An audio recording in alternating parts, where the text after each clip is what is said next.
Gölgede toz kalkar, atının ağrı kızıl izler çizer. Tek yamasında bir yenin durur. Bu harp, bu can bana emanet.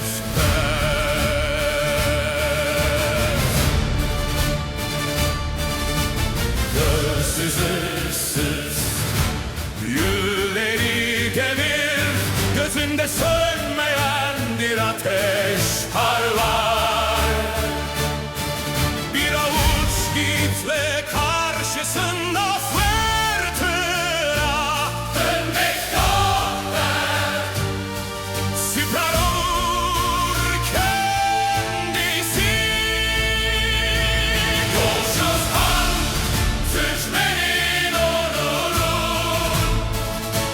adıyla titme zulmün ordusu. Halkın gururunu seren kalkan,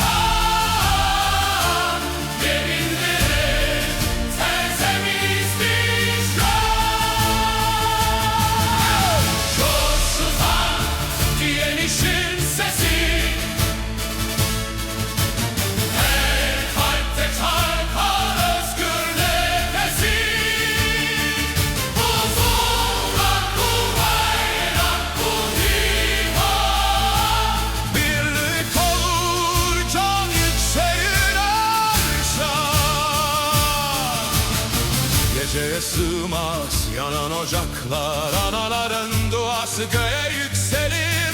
Kılıcın gölgesinde çocuklar güler.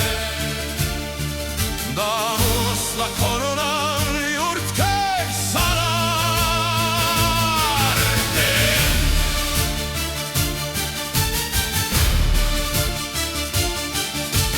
Düşmana geçit yok, sınır bellidir. Her taşın altında bir talip uyur. Türkmenin alnı